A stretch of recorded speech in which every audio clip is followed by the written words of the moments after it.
ಅಸ್ಸಲಾಮು ಅಲೈಕುಂ ವರಹಮತುಲ್ಲಾಹಿ ವಬರಕಾತುಹು.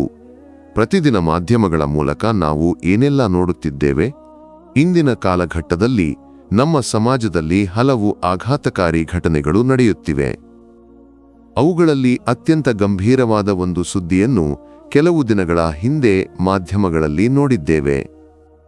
ಹೌದು, ಜ್ವರದಿಂದ ಸಾವನ್ನಪ್ಪಿದ 17 ವರ್ಷದ ಬಾಲಕಿಯ ಸುದ್ದಿ. +2 ಓದುತ್ತಿದ್ದ ಒಬ್ಬ ಬಾಲಕಿ ಚಿಕಿತ್ಸೆಯಲ್ಲಿದ್ದಾಗ ಸಾವನ್ನಪ್ಪಿದಳು. ಆ ಬಾಲಕಿಯ ಶವ ಪರೀಕ್ಷೆ ನಡೆಸಿದಾಗ ವೈದ್ಯರು ಮತ್ತು ಆಕೆಯ ಸಂಬಂಧಿಕರು ಆಘಾತಕ್ಕೊಳಗಾದರು. ಶವಪರೀಕ್ಷೆಯಲ್ಲಿ ಆ ಬಾಲಕಿ 5 ತಿಂಗಳ ಗರ್ಭಿಣಿಯಾಗಿದ್ದಳು ಎಂದು ತಿಳಿದುಬಂದಿತು. ಇದರಿಂದ ಪೊಲೀಸರು ತನಿಖೆಯನ್ನು ಪ್ರಾರಂಭಿಸಿದರು. ಈ 17 ವರ್ಷದ ಬಾಲಕಿ ಪ್ರತಿಷ್ಠಿತ ಶಿಕ್ಷಣ ಸಂಸ್ಥೆಯಲ್ಲಿ +2 ವಿದ್ಯಾರ್ಥಿಯಾಗಿದ್ದಳು. ಜ್ವರದಿಂದ ಬಳಲುತ್ತಿದ್ದ ಆಕೆ 1 ವಾರದವರೆಗೆ ವಿವಿಧ ಆಸ್ಪತ್ರೆಗಳಲ್ಲಿ ಚಿಕಿತ್ಸೆ ಪಡೆಯುತ್ತಿದ್ದಳು. ಚಿಕಿತ್ಸೆಯ ಸಮಯದಲ್ಲಿ ಆಕೆ ಸಾವನ್ನಪ್ಪಿದಳು. ಆಕೆಯ ಸಾವಿನಲ್ಲಿ ಅಸಾಮಾನ್ಯತೆ ಕಂಡುಬಂದಿದ್ದರಿಂದ ಶವಪರೀಕ್ಷೆ ನಡೆಸಲಾಯಿತು. ಆ ಶವಪರೀಕ್ಷೆಯಲ್ಲಿ ಆಕೆ 5 ತಿಂಗಳ ಗರ್ಭಿಣಿಯಾಗಿದ್ದಳು ಎಂದು ತಿಳಿದುಬಂದಿತು. ಜೊತೆಗೆ ಆಕೆ ಅತಿಯಾದ ಔಷಧಿಗಳನ್ನು ಸೇವಿಸಿದ್ದಾಳೆ ಎಂದು ಸಂಶಯಿಸಲಾಗಿದೆ.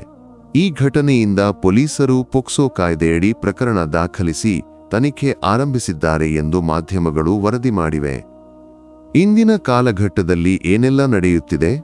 ಇದು ಆಘಾತಕಾರಿ ಸುದ್ದಿಯಾಗಿದೆ. ಕೇವಲ 17 ವರ್ಷದ +2 ವಿದ್ಯಾರ್ಥಿನಿ ಜ್ವರದಿಂದ ಸಾವನ್ನಪ್ಪಿ ಶವಪರೀಕ್ಷೆಯಲ್ಲಿ 5 ತಿಂಗಳ ಗರ್ಭಿಣಿಯಾಗಿದ್ದಳು ಎಂದು ತಿಳಿದುಬಂದಿದೆ. ಇಂತಹ ಹಲವು ಸುದ್ದಿಗಳನ್ನು ಇಂದು ನಾವು ನೋಡುತ್ತಿದ್ದೇವೆ.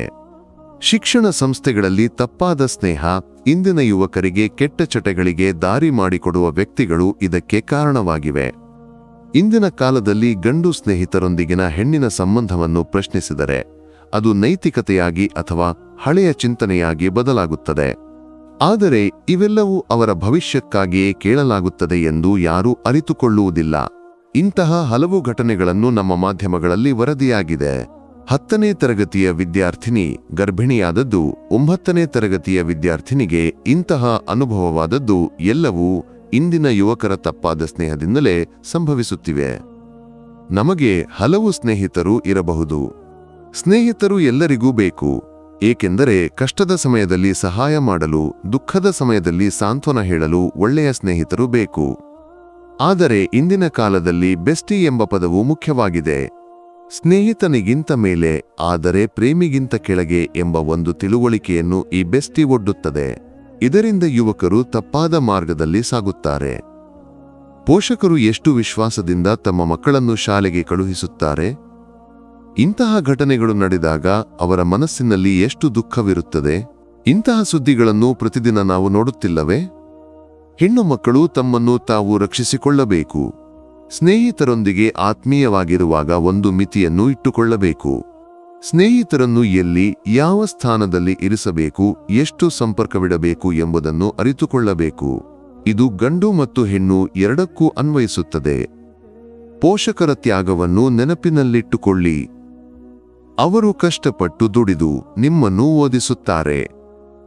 ಅವರನ್ನು ಮೋಸಗೊಳಿಸುವ ಯಾವ ಕೆಲಸವನ್ನೂ ಮಾಡಬಾರದು.